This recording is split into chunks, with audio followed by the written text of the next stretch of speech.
Hi, I'm Maisie and this is CCN's Weekly News 5 at 5, August 27th. As numbers continue to rise in Sydney, today on the Central Coast was a donut day or a zero reported case day. Although we have had several new cases confirmed this week, bringing the total Central Coast tally to 47 since the outbreak began back in mid-June. Being split from the Greater Sydney area has caused some reason to celebrate. The new permit system for Sydney-siders has also been welcomed, although local opposition MPs pointed out a loophole. Our reporter Sky Hall was on the case. With regards to workers, obviously, if you're Sydney side who lives in one of the local government areas of concern, they will need a permit to have to come up to the Central Coast. In addition to that, after the 28th of August, they have to have a COVID test every 7 days. So that's one of the high-risk LGAs. But there is a small loophole. Sydney residents from a non-area of concern do not need to register if they're travelling less than 50 kilometres outside of Greater Sydney for the following reasons. I think the challenge really is those Sydney workers that have got now, it's a free-for-all trip up the coast, but we do have lots of essential workers going down to Sydney. They're being really mindful. Let's be mindful, Coastie, that those Sydney workers are also coming up here. We need them in our workforce. They're part of our working community. Just be mindful that they're around and keep your masks on, keep your distance and stay at home wherever you possibly can. Will this mean we get out of lockdown earlier then? We asked our Parliamentary Secretary for the Central Coast, Adam Crouch, on what that will depend on. Obviously, Dr. Chan and her team of experts have confirmed that it is not safe for regional New South Wales to come out of lockdown at this time. Look, we would all like to be out of lockdown. Nobody wants to be in this situation. We'd all love to be free at the moment, but unfortunately, the government has always has made its decisions based on the expert advice from Dr. Kerry Chan and her team, and the advice to the Premier, the Deputy Premier and Crisis Cabinet was that it isn't safe to do so at this stage. Gorican High School had a scare this week with a reported case forcing the school to close and conduct a deep clean. Several new local exposure sites have been named and listed, most in the north of the region, with among them Batteau Bay Square Shopping Centre, and a series of buses and train routes have also been listed by Central Coast Local Health District as potential exposure sites. Be sure to check our coronavirus section of our website each day for accurate and verified updates. Although the lockdown measures have come into question by the New South Wales Council of Civil Liberties, we talked to the council's president, local lawyer Pauline Wright, on her thoughts. Well, what happens is that the police have been given really significant new powers on top of the existing powers police have over the citizens of New South Wales. And our view is that trust in police can only be undermined when, rather than providing a public assurance that the additional police powers are not going to be misused, the police commissioner and the deputy commissioner effectively gave a green light to individual officers who may be misusing or improperly using the powers, advising that should they get it wrong, they won't be held to account.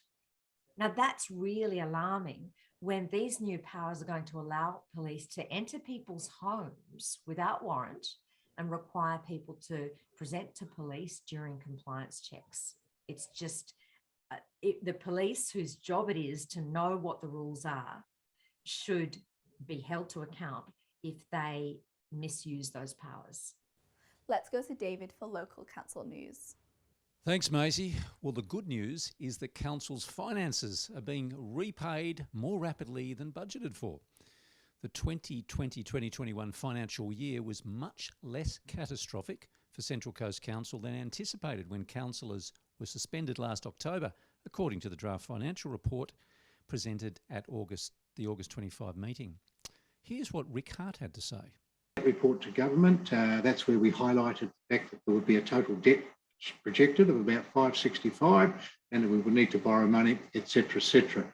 And we also forecasted at that time, which was included in our projections, that we would have a financial loss for the year of $115 million.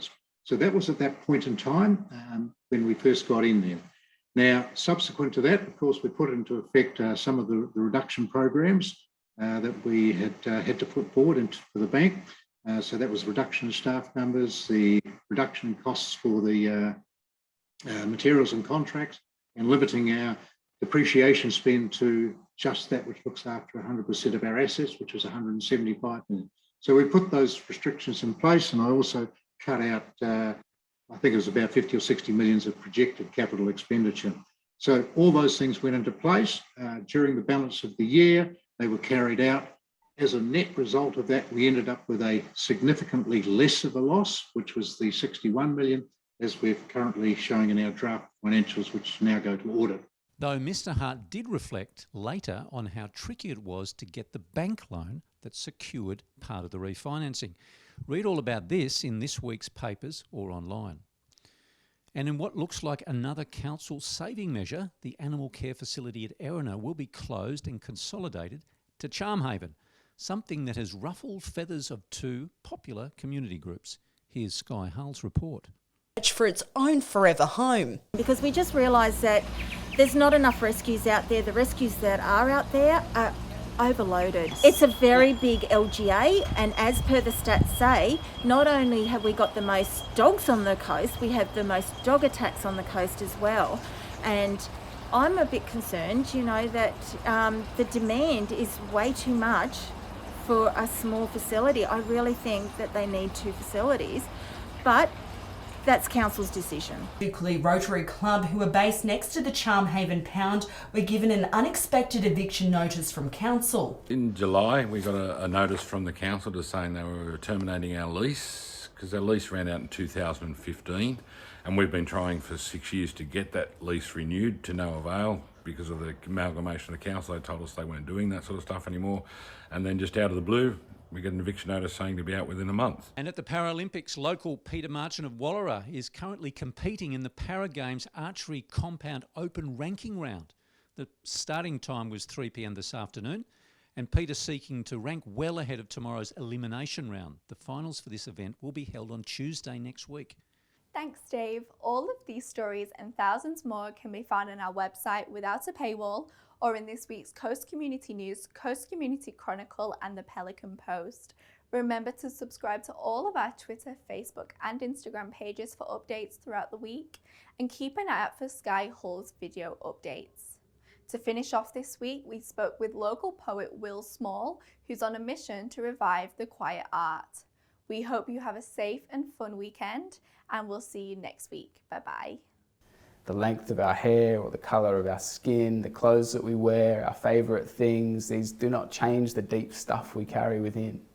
We're all bundles of the same deep stuff within.